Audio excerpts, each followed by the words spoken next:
of the inyigisho Lord. yanjye y'iminota mike nayise ngo wicaye munsi y'ikihe giti.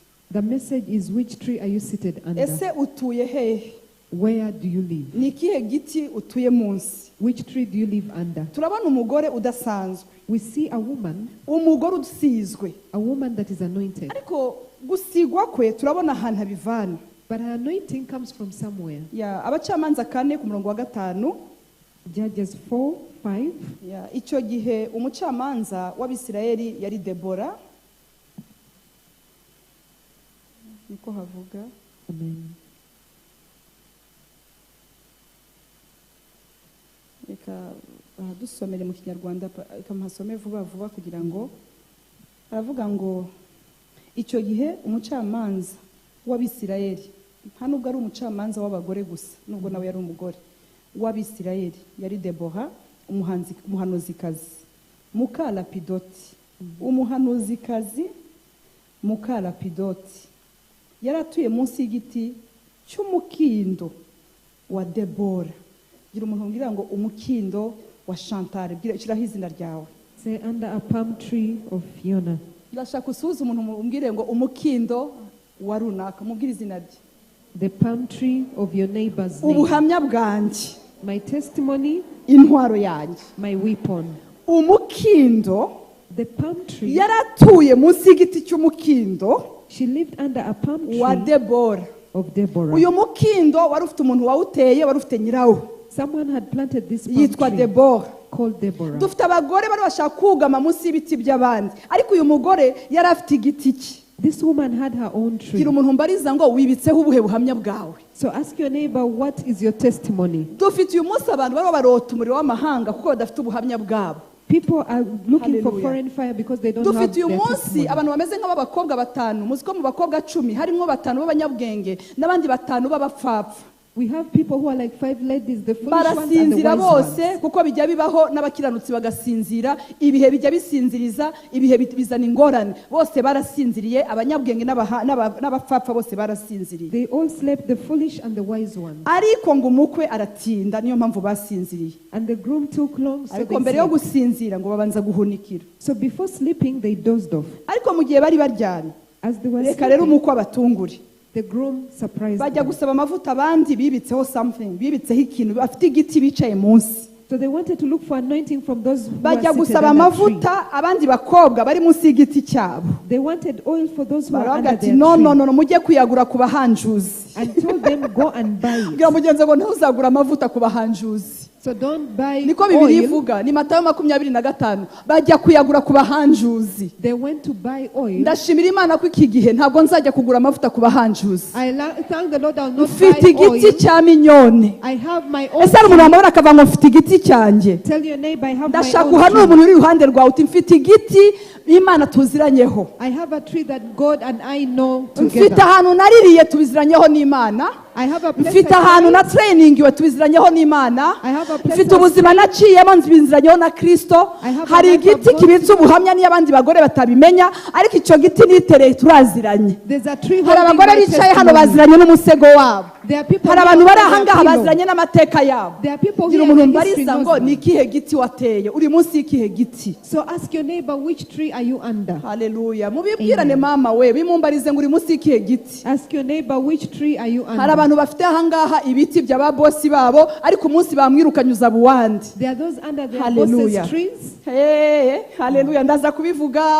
Yesu ashimwe cyane. Amen. Hari abantu bari munsi y'igiti, haleluya, cyitwa abantu bakomeye muri ibi bihe. There are those under a tree Ariko of bajya great bavaho people. nshuti yanjye. But sometimes Bibiliya they avuga ngo change. muri Egiputa hima undi mwami, haleluya, utarigeze umenya Yosefu. Bene abo na Yosefu bagwa mu manegeka kuko himye undi mwami. The Bible says that Ariko Imana another ishimwe king ku bwa reigned. Debora. But thank God to Yagiye munsi Deborah. y'igiti gisizwe. She went under Yagiye an munsi anointed y'igiti. tree. Under a Bibiliya tree. avuga ngo abakiranutsi The Bible ngo says the bazashisha, righteous shall ngo bamere flourish nk'umwerezi w'i Lebanoni. and be like a tree from Bazashisha, Lebanon. They will bamere flourish nk'umwerezi w'i Lebanoni. and be like a tree from Haleluya, ngo Lebanon. kuko batewe mu nzu y'Imana. Because they are planted Ngo ni in the naho house of bazashishira. God, they will flourish from Haleluya, them. bazamera nk'ibiti by'imikindo. And they will be like Ariko palm gira umuntu trees. mbariza ngo uri munsi y'ikihe giti wowe. Ask your neighbor, which tree are you under? Amen. Haleluya. Amen. Don't yihuta, uri munsi y'ikihe giti. Which tree are you under? Uri munsi y'ihe faveur. Which favor you igiti under? kirarepresenta umbrella urimo. A tree is a sign of an umbrella you're under. Igiti ni ahantu wishingikirije. A tree is a place you lean on. Haleluya, Yesu ashimwe cyane. Amen. Turabona umugabo witwa Yona. We see a man called Jonah. Imana yararakaye rimwe. God became angry. Oya, Yona sorry kinyarwanda cyane. Yona yararakaye Jonah became kubera angry ikizuba. because of the heat or Ikizuba kijya sun. gitera umujinya. Sometimes sun brings anger. Noneho Imana imuzamurira igiti. And the Lord raised that tree for Bibiliya him. avuga ngo uruyuzi ruramera. A tree for him. Noneho yumva akayaga. And then he felt some Atangira wind. avuga, wa. He felt good. Noneho umva disi igiti utitereye ikibazo cyacyo. Haleluya. And a tree you don't plant, Abantu bagendera muri faveri Imana yansuye. there are those who walk under Uruyuzi favor, rukamera akanezerwa. and then a tree grows, you get excited. Arishima kuko ikizuba cyavuyeho. He got excited because the sun was taken away. Hanyuma mu kanya kuko atagiteye And because he had not planted it, kirigendera. it went away. Atangira kurakara. He became angry. Imana iramubaza ariko ayo matiku nayiki ko tubanye igihe. And God told him, I've been with you a long time. Urarakaye nkaho wakiteye. Why are you angry as if you planted it? Ikintu gitumye urakara ni iki? What makes Ko you wabonye angry? uruyuzi rumera It ukabona grew up, rugenda muri make wari uzi ko ruri buze. and then it left. Did you think it would Ubu come back? urakajwe n'ikiyoni. So what makes you angry? Ariko Debora But Deborah, umugore wabanye n'Imana. a woman that was living with God, Umugore ufite ubuhamya. a woman with a testimony, Umugore ufite témoignage izanesha mu mujyi. a woman with a testimony that will overcome in the Umugore city. utavana imbaraga muri public ngo asitware muri privacy, ahubwo uvana imbaraga muri privacy akazitwara muri public. A woman who gets her power from privacy and takes it to the public. Uyu munsi dufite ibibazo by'abantu bari guhera kuri social media aho guhera mu bikari. We have issues of people who start on social media rather than in the Ariko ngo privacy. abakiranutsi bazashishira mu bikari. Righteous shall dwell in the Niko presence havuga of God, bazashishira mu bikari. Zaburi 92 mu bikari. in the courts of Mu the bikari Lord. niho yarari. She was in the Debora yari courts. umugore wo mu bikari. She was a woman in the Imana courts. irashaka umukobwa wo mu gikari. The Lord is looking for a Irashaka lady in umukobwa the courts. uzasohokana ubuhamya. A lady with a Irashaka umukobwa testimony. uzasohoka adatinya. A lady Irashaka that is umukobwa bold. uzahagarara bakaba uyu nguyu yakomotse hehe. A lady who will Basanga stand afite amateka mu bikari. and they will realize Reka she has mbabwize history in ukuri the hari ibintu courts. bijya bivugwa cyangwa se abantu bakagusengera nabi. Ntabwo natinya abantu bansengera nabi. Kubera ko igikari mbamo ntabwo kivumika. I mean, I cannot Ariko fear umuntu- people who ariko- make evil prayers of me. Ariko because of the wansuhurisha umuntu courts wicaranye uti hayi ati Amen. munsi y'igiti cy'umukindo. under the palm tree. Haleluya. Amen. Igikari ndimo The courts I am in ntabwo kivumika. cannot be cast. Igicaniro cya minyone cyangwa se igicaniro cya Claudine wicaye aha cyangwa se igicaniro vuga icyawe. Amen. Igicaniro cyawe kibwira Amen. mugenzi uti igicaniro cyawe My altar ntabwo kivumika. cannot be cast. Niyo mpamvu Abisirayeli That is why bari the bafite Israelites, igicaniro bafite igiti cyabo. they had their Bashaka altar kubavuma bakodesha umugabo witwa Balamu. and they wanted to cast Agerageje them. kuvuma atanga umugisha. When he Kuko tried yari to do harabwira it, abantu bafite igiti gisizwe. Yari harabwira abantu batuye munsi y'igiti gisizwe. Under the anointing Bari abantu tree. batavumika. people who cannot be cast. Amen. Mana ndigishije neza. Amen. Aba bakobwa mbigishije neza Mana. Ubwo mugeze ngo gira igiti cyawe. Tell your neighbor your tree. Uyu munsi rero dufite abantu. So we have people today. Ndashaka kuba umucamanza. I want to be a judge. Ndashaka kuba umuhanuzikazi. I want to be a prophet. I want to prophesy. Ndashaka guhanura. Uzahanura ukwezi niba utafite igiti. You prophesy 1 month if you have no tree. Ariko uyu mugore yari afite ibintu bine byose bizengereje abagore muri iki gihe. This woman had 4 things.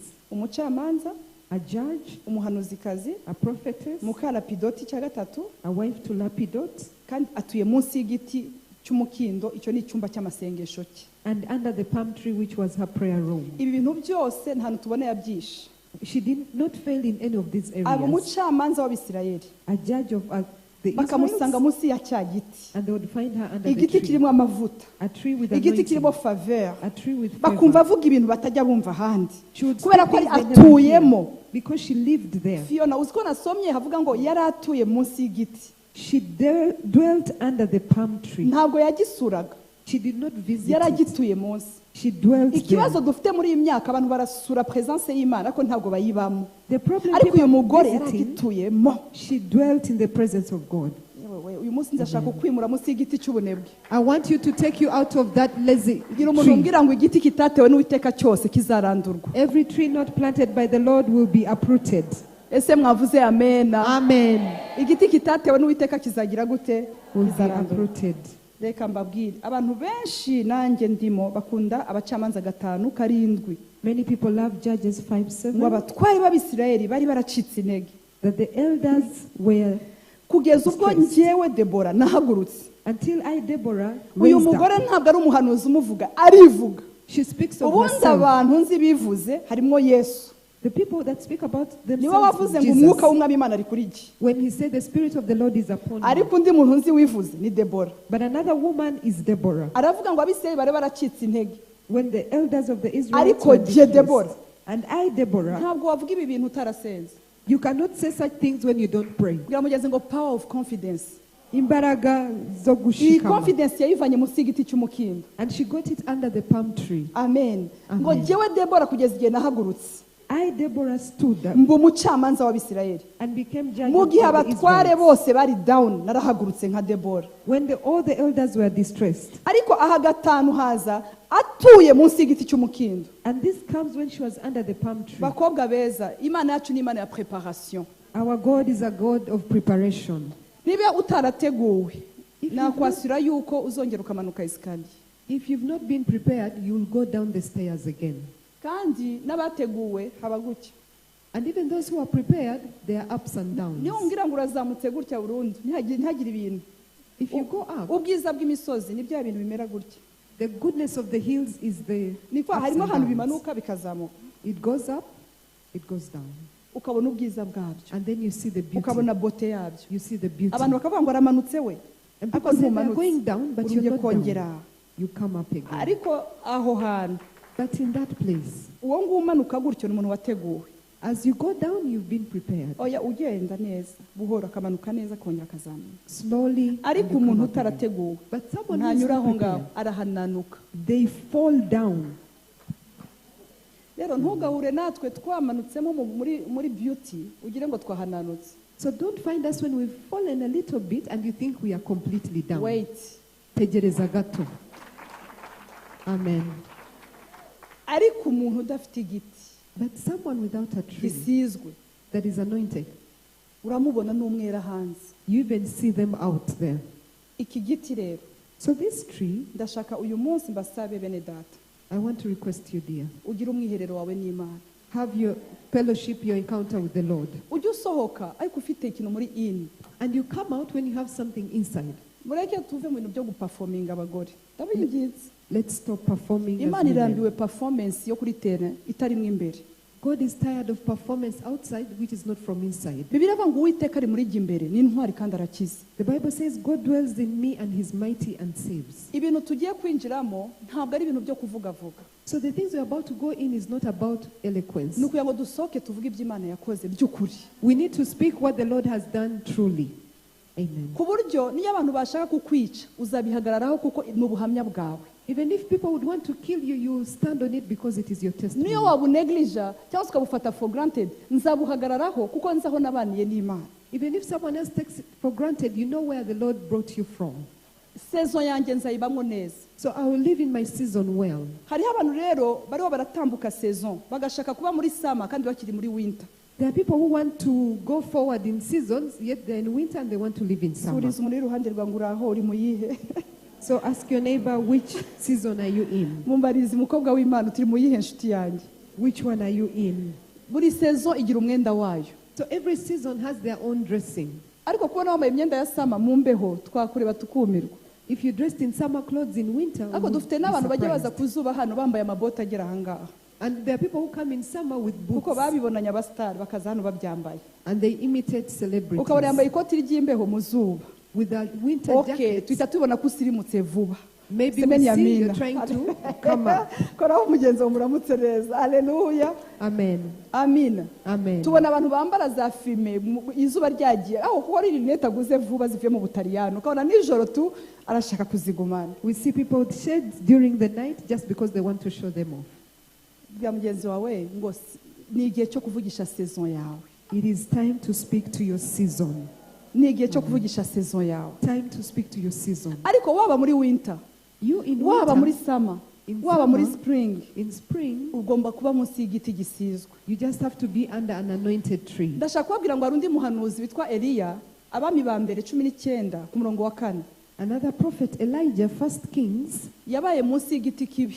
he was under a Yari birch tree. umunyembaraga. He was powerful. Yari umuntu ukomeye. He was great. Yirirwa mu ishamba azenguruka aza kugwa munsi y'igiti cyitwa umurotemu. Akigezeho ahita yifuza gupfa. And then he came to that tree and desired to die. Hindura igiti niba uri mu giti kitari cyo uhindure. So change the tree if you're under a wrong tree. Niba uri munsi y'igiti kitakwemerera kugira ngo winjire muri destiny yawe hindura. If you're under a tree that is preventing you Hallelujah. to go to your destiny, change. Ajya munsi y'igiti kitari cyo. So he went Amara under a umunsi wrong wose tree. mwabibonye muri wilderness mu ishamba. A whole day in the wilderness Arangije aricara munsi y'icyo giti. and sat under that tree. Arangije atangira kwisabira Imana ngo ndashaka gupfa. And he told the Lord, I wish to die. Kuko yicaye munsi y'igiti kibi. Because he was under a wrong Abantu bafite tree. ibiti bya karande bicayemo munsi. People are seated under generational Abantu trees. bicaye munsi y'ibiti bibahesha kwiheba. Under trees that bring grief. Ndashaka kukubwira ngo aho uvoma niho hakugira. Where you try to fetch water from makes you Burya who umuntu you asa are. n'ahantu avomera. So you look like where you fetch your water. Ukanura nk'uko aho uvoma hameze. The way you look like is where it depends on where you get your Attitude water. yawe ijyanye n'aho uvomera. So your attitude is compared to where you fetch Aho your water. mvoma hajyanye n'uwo ndiwe. So where I pick from is Ariko me. tuvoma kuri munezero niyo mpamvu tunezerewe. So we fetch from joy, that is why we are joy. Tuvoma ku munyamavuta niyo mpamvu dufite amavuta. We fetch from the anointed, that is why we are anointed. Tuvoma ku munyamahoro Jehova Shalom niyo mpamvu mubona tuyafite. We fetch from peace, that is Ariko why wowe we have uraza peace. ukamubipa ugashaka ya mahoro birakwiye kuba munsi y'igiti cy'umukindo. So it is worthy you're under the palm Haleluya. tree. Nukiba munsi And if you dwell under this tree, umugabo azakubwira ngo waki. Hari umugore wigeze kuza hano aratubwira ngo umugabo we yaramubwiye a woman once told us that the husband told her, ngo uzi kuri mwakazi kuko yarazi umugabo wo kuntateye baba ngo iyo baba ngo nanjye nari mbizi rata. the husband told her, Ariko mu by'ukuri ntabwo yari yemeye ko ariyo. she didn't Ariko believe she was. akabitubwira afite umunezero ndavuga ibi ntabwo. Nsanga uwo mugore andusha amahoro yo muri Yesu. And I realized she had a Hallelujah. lot of peace in Ariko Christ. umuntu yakubwira gutyo rata ubuhindiro bukabyuka. There are times someone So will say a amazing. word and your plan Amen. comes up. Ariko munsi y'igiti But under a tree, iki giti Debora yari ariho the tree ngo Deborah cyari was hagati under y'imisozi cyari hagati ya Beteli ni Rama. was between Ramah and Gira Bethel. umuntu umbwira ngo biri romantique tura hagati y'Irama ni Beteli. So live between Ramah and Bethel. Irama niho hari hatuye abahanuzi. Ramah had all the prophets. I Beteli bivuga inzu y'Imana. And Bethel means the house of Noneho God. igiti cye So her tree, cyitwa icya Debora the tree of kugira ngo Deborah, Esther atazajya kucyugamamo. for Esther not to go Tugeze mu under bihe it. dufite abajura b'amavuta ntabwo ari cya Esther cyari cya Debora. We have thieves of anointing. It was for Deborah and not Esther. Uyu munsi dufite abantu baba baragura amavuta ku bahanjuzi ariko we yari afite igiti kimwanditseho. She had her own tree Bwira under her mugenzi wawe ngo name. your testimony haleluya yari afite igiti kimwanditseho. Her own tree. Ntabwo bashoboraga kukiba. So no one would steal it. Ndashaka kubwira ngo hari umugisha wawe bwite There is your own blessing. kijya Amen. hagati y'Irama ni Beteli Between Ramah and Bethel. kigumaho. So it remained there. Irama muri prophetique mu bahanuzi. Ramah among the prophets. Beteli mu rurembo rw'ijuru Bethel, the house of God. kandi ururembo rw'ijuru. And the gate of heaven. Uzi ko ariho Yakobo yahuriye na marayika abona abamarayika bazamuka abandi bamanuka. That is where Jacob met Aho angels. hagati yaho sasa So in between, Debora ajya muri balance. Deborah was Afata in middle. prophetique She took prophecy. afata Amen. ariko mwambare tukavuga afata no kuba inzu y'Imana. And she took also being the Dufite house abantu of God. b'abahanuzi ariko batarahinduka inzu We z'Imana have prophets who have not ariko changed aba the house balance of God. ahagararamo. But she was in the Noneho middle. ibyo bintu byose n'ahantu hari n'igitarimo And where she was when kimuhesha things kuba were not there, umucamanza w'Abisirayeli bose. made her a judge over Hari Israel. feva Imana igiye guha abantu bibaza ahantu abo bantu baturutse bapfunyutse ariko ni ahantu batindanye n'igiti. There's favor God is Ndashaka giving kugira umuntu you. uhanuki hari ahantu watindanye n'igiti apesa adahari, hari ahantu watindanye n'igiti abo musengana kuri wimeni badahari, ariko uburyo ugiye gushayininga bakwihanganire. Ndashaka kumva amina. Amina. Ndashaka kumva amina y'abantu bataje kutwicira ikirere. Amen. Aya yabwira byose ngo haleluya. Hallelujah. Ese mwaretse tukakiganiraho gatoya. Ajya hagati. She went in the middle. Hagati. In the middle. Nkunda Yesu kuko abambiwe hagati. I love Jesus who was crucified in the middle. Sitaliaba. Haleluya. Amen. Hagati niho hari Debora igiti cye. So in the middle was Ajya Deborah's munsi y'igiti tree, sasa. Under the Gitandukanye tree. n'icya Eliya. different from Elijah. Kubera umwanya wagiye wavuga tudasi ariko babandi babumva banza babasha kumva. Hagati aho. In the middle. aho in the middle. kitari nk'icya Eliya. Not for Eliya Elijah. yagiye munsi y'igiti cy'umuretemu yifuza gupfa. He went in another tree and desired Hari to ahantu umuntu die. ajya aba ukayoba uko byagenze rata. There's a place to Amina. live in and you wonder what happened. Ukumva agahinda, You feel ukabona good. abandi barahabyinira ariko we wapi People dance, Hallelujah. but you nothing. abaho ngaho. He Eliya. lived there, Ariko Elijah. Debora But Deborah, igiti cye cyari gicaginze her tree was fully charged kirimo amavuta, with anointing, kirimo ibintu bidasanzwe, with special things. aguma munsi y'icyo giti. And she dwelt None there. abantu bakava mu mujyi So people would come from town bakaza kumushaka. and look for her. Ntabwo ari wowe uzashaka abantu. You will not look for people. Nuba munsi y'icyo giti neza If you're under that tree bazaza well, kugushaka, they shall look for you. bazaza kugushaka. They will look for you. Amen. Nari munsi y'igiti nibereye kuri la gardienne, munsi y'igiti mu mwuka nyine ni kuri la gardienne, ntabwo ari igiti nyagiti mu mubiri. I was under the tree at La Galadienne, Umukecuru umwe and an old woman, bana yanjye umumama narumiwe. Uwo mumama nyine ubona ushaje koko. an old woman, Ati mukobwa wanjye ndagushaka. she told me, my daughter, I want you. Nkunda abamama bakuru. Ndabari mama ngwino. And I told her to come. Araza. Azazanye umunyakenyakazi. She came with a Kenyan woman, Umunyakenyakazi ukora mu bintu bya ngo trade muri Swiss. a Kenyan woman who worked in Swiss in trade Nibereye things. kuri la gardienne, As I was at La dusigaye Galadienne, dusengera Friday kuri St Paul. and we were praying for Friday. Azana uwo munyakenya, mwumve bavugana igiswahili mama atazi neza ko mama yavuye Kongo. They spoke in Swahili, Aramuzana. and then they brought this Mwana lady. wanjye uyu muntu My daughter, ngo Imana yamuzanye i Rwanda this woman came to Rwanda. ariko agiye Arusha. She was traveling to Arusha, Ariko ngo Imana iramubwira and the Lord ngo told ace mu her Rwanda ngo hari umuntu agomba kublessinga. she has to go through Rwanda to bless someone. Ngo none ngo yakoranaga n'umukobwa w'uwo mukecuru i Swiss. This lady worked with the daughter of the old woman Aramubwira ati uzarebe mama wanjye mu Rwanda azakubwira. and said, Mama go to we my mother in ntitwasenganaga. Rwanda, she will guide you. Mama we ntitwasenganaga yari afite na pastor we. We didn't even pray with this old woman. Aranzanira wa munyakenya. So she came with this Kenyan Ngo, woman. nabyumvise mu mwuka. I felt it in the spirit. Uwo muntu agomba kublessinga mu Rwanda ngo arayafite da ngo ni wowe. She has to bless you in Rwanda. Gira umuntu umbwira ngo guma munsi y'igiti cy'umukindo. So remain under the palm tree. Amen. Bene data yanzaniye amafaranga y'amaswisi. She brought me Swiss money. Barayama amaswisi niko bwa mbere najyaga afata amayero ni amaswisi nari narayafata. I had never had Swiss currency. Arayanzanira. She gave the money to me. Kumbe hari abantu bamara igihe ngo bamaze nka 2 years ngo barabuze churches. So there are people who spend long without going to churches. Bashaka nko kwikuraho ibyaha wenda nko kwiyeza ntabyo nzi. Amina ko mwambare tukaganira. Yesu Maybe they ahabwe want to icyubahiro. cleanse themselves. Cyangwa gukorera Imana. None ibyo mu mutwe ariko abatekereza akumva ko Imana imurebye. Arandamubwira ese yumva agashaka gufasha gute bande. And then I asked, how does she want to Ngo support? ntacyo yambwiye. Mwako didn't mwana wa say. mwavuganye ko hari singuyu. And then the old woman told me, Ndavuga speak nti, to her. mama wabwiye iki mama iki ngo no numvaga umuntu just Imana imbya ngo nce mu Rwanda blessing umuntu. Ariko ninjiye gutya ngo exactly inzozi nakoze with the place. When I came here, it's the dreams I had. This is the Ayo place. mafaranga yampaye twese twishura kuri St Paul. The money she gave me, we paid at St. Paul. Ngira umuntu umbwira ngo uyu munsi Imana igiye kugusura munsi y'igiti gisizwe. So God is visiting you under the anointed tree. Amen. Igiye kugusura aho hantu umaze iminsi. He's visiting you in a place you've dwelt in for a long Bene time. data ushobora kuba munsi ya umbrella igutsikamira. You may be an umbrella that victimizes Ushobora you. kuba munsi y'igiti kitakoroheye. A tree that is hard to be under. Amen. Amen. Umugore witwa Abigail yari afite umbrella itari nziza nukuri. Afite umugabo witwa Nabali utamworoheye. A woman called Abigail. Agoma yitwa was husband. Mukanabali ariko akonectinga n'umwami usizwe igiti cyitwa Dawidi.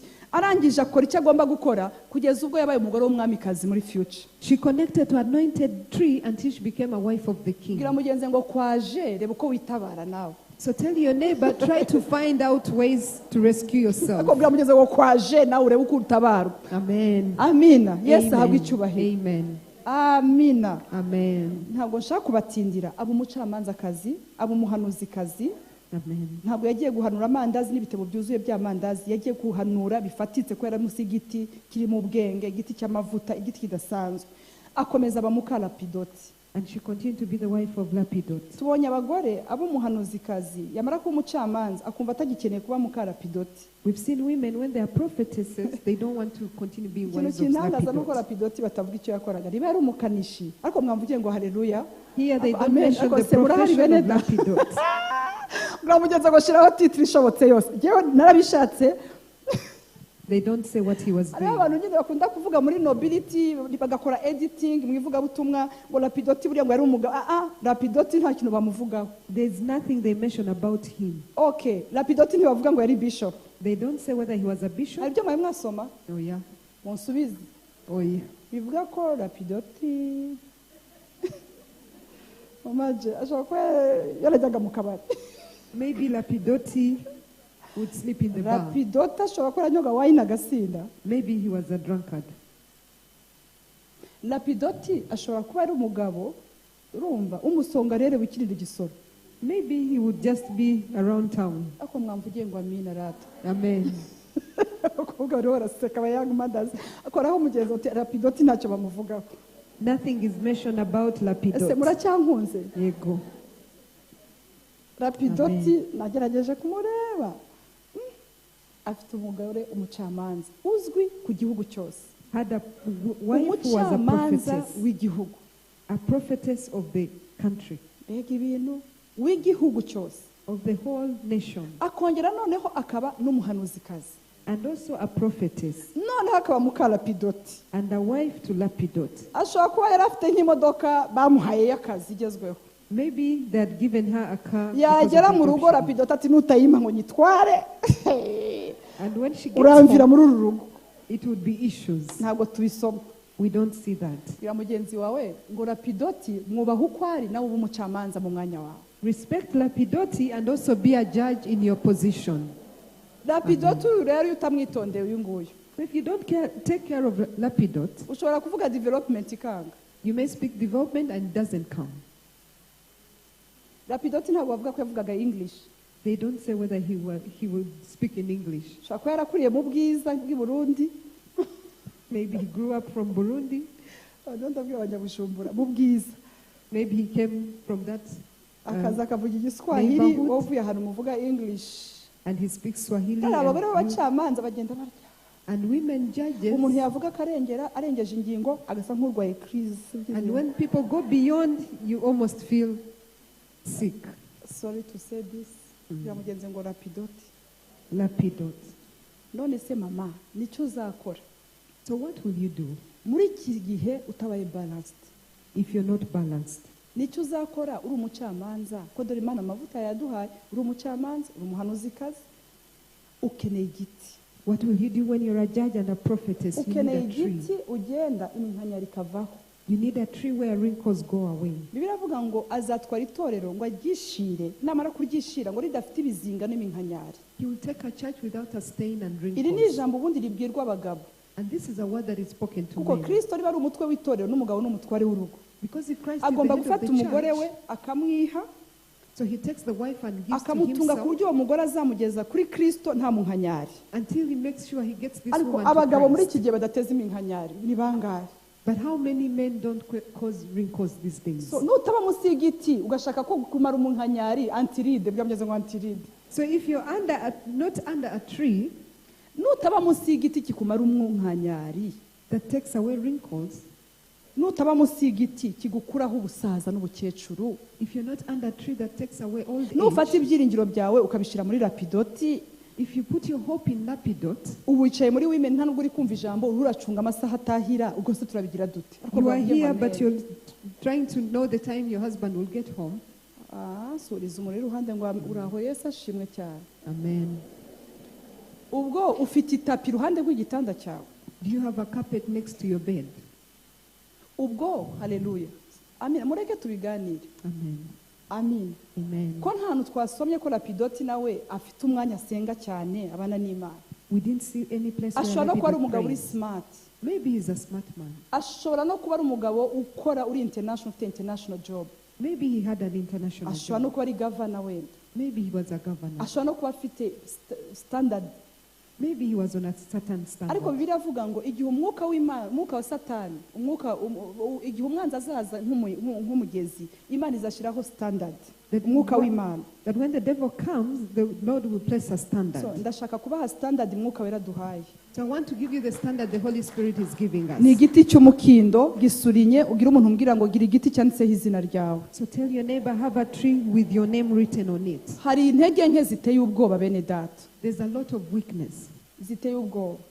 that is Ndashaka scary. kubabwira bene data, ushobora kuba mu ndege ukabura amazi, You may be in a plane and not have water. ariko nuba munsi y'iki giti uzatabaza. But when you're under this tree, you will call for help. Ushobora kugera mu bihugu biteye ubwoba, Imana ikagukomeza, ariko ahantu hose uzaburi, nuba munsi y'iki giti uzatabaza Imana. You may become great, but when you're under the tree, the Lord will come to your help. Bene data, nta bintu numva byiza biri ku isi bishobora kunyambura ubusabane n'Imana. Amen. There's nothing very good that would steal my Abantu bazi ko connection abantu with babana God. n'Imana batinda munsi y'igiti, wenda n'abantu bashobewe. People think that those who dwell under this tree are people who are miserable. We are very fine, Tumerewe neza. ariko very fine in Christ. Neza muri Yesu Kristo. Amen. Amen. Amen. Ahangaha niho uzagira témoignage iri personnel. And this is why you'll have a personal Mureke testimony. mbongorere ntaho. Umuntu ufite ubuhamya bw'abandi adafite ubwe azagwa muri iki gihe. Someone with other people's testimony without their own will fall in this season. Ni igihe kigoye cyane. It's a very terrible Ni season. igihe abo twiringiye twabonagamo Imana bariho barasubira inyuma. Those we saw with God are backsliding. Ni igihe abantu tugeze kubona basenga amasaha 8. Nahuye n'umuntu wajyaga dusengesha amasaha 12 non stop. I met someone who would make us pray for 12 hours non-stop. Ntashobora gusenga iminota 30. They cannot even pray for 30 minutes. Yageze aho, hari uwigeze kumbwira arambwira ati hari ubwo njya nkureba kuri YouTube nkavuga ngo uwansubiza iminsi ya kera, ati byaranze. There's one who told me that when I see you, I desire for the old days. Ndashaka kubabwira ngo amaganya agukura munsi y'igiti. I want to tell you that grief takes you out under the tree. Mbabarira uve mu bintu by'amaganya. So come out of complaining. Va muri ibyo bintu. Come out of it. Va mu bintu byo complaininga ku Mana utajya ubana nayo. Urayisura iminota mikeya ariko yari atuye munsi yayo. You visit Wowe God for a urayisura. few minutes, Warangiza ugakomplaininga. and then you just visit and then Ubu Imana complain. ibaza amasaha wabanye nayo. Urumva ukwiye gukomplaininga wowe. If God considered the hours you spend with Him, would you complain? Alo, Amen. bariza mugenzi ngo urumva bimeze gute? Ask your neighbor, how is it with you? Ndarangije. Tura ahantu hakwiriye. Amen. Mureke dusenge. Yari afite nature, niho yakwiye nature y'ububyeyi munsi y'igiti. Ntabwo yari umugore, yari umubyeyi. Haguruka dusenge. Ndifuza ko dusengera muri iri jambo.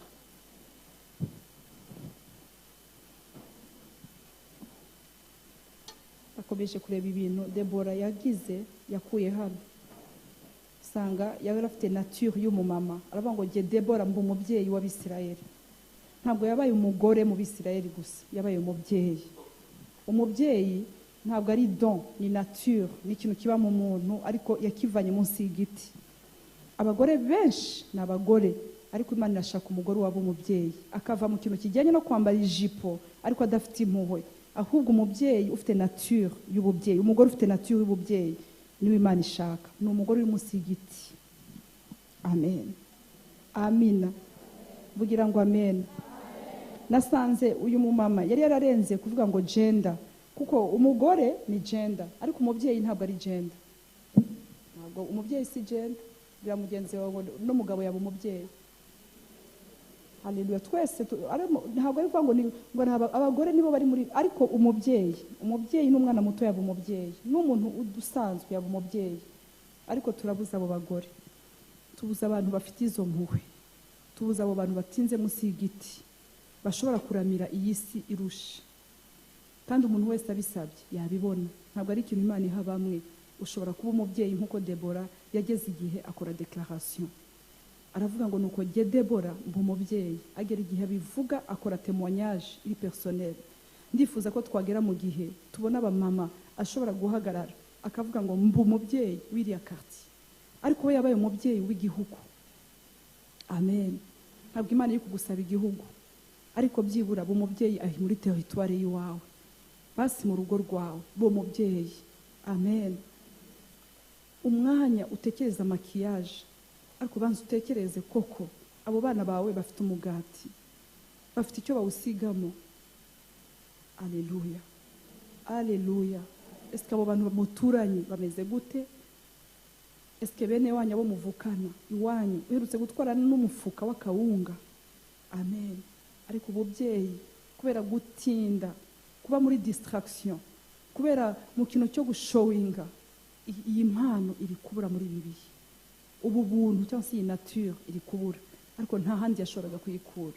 Bene data, umuntu yatakina muri presence y'Imana, yaba umugore nk'abandi, ariko kuba muri presence y'Imana byamugize umubyeyi, byamugize umubyeyi udasanzwe, byamugize umubyeyi. Umubyeyi turamubona muri proverbe imigani 31 ngo abasha kumenya igihe cy'ubukonje ko kije, akabasha kudodera imyenda y'imbeho umuryango we, akayidodera. Mu migani 31 adoda kare.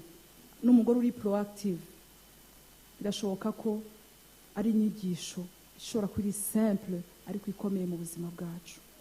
Yari proactive, ngo yari umugore udasanzwe, bakavuga ngo uwo azitwa umunyamugisha. Amen.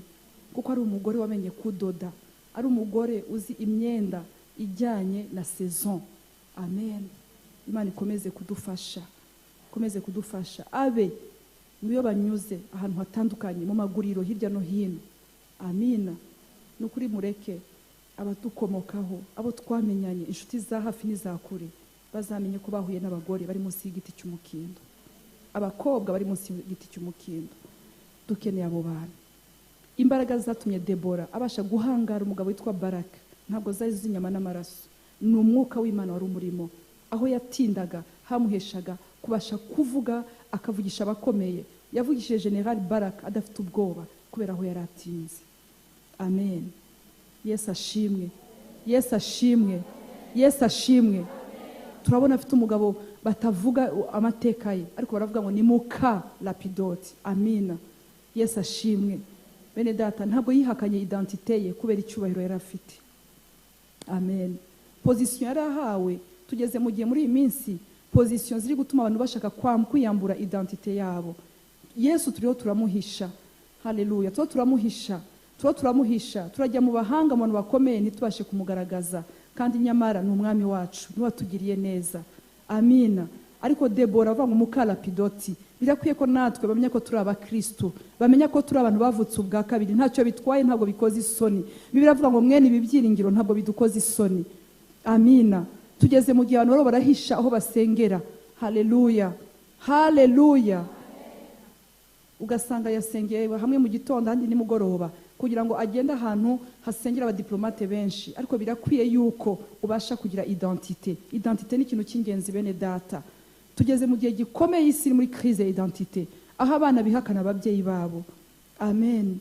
Aho abantu bihakana ibihugu byabo, aho abantu bashaka kwihakana aho inkomoko yabo y'ukuri.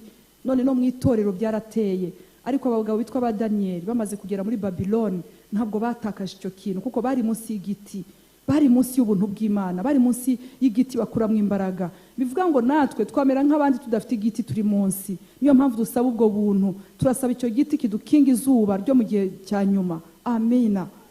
Ndasaba kugira ngo bishobotse muze dukore altar hano, dusenge iminota mikeya. Ndumva nifuza gusenga, nkasengera abamama bari hano n'abakobwa bari ahangaha.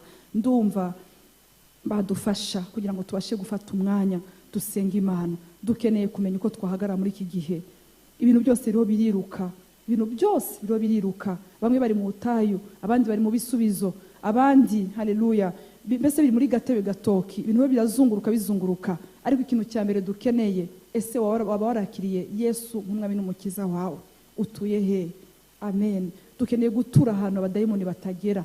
Dukeneye gutura ahantu imyuka n'imikasiro itabasha kwinjira. Dukeneye kuba munsi y'igiti cya protection. Amen.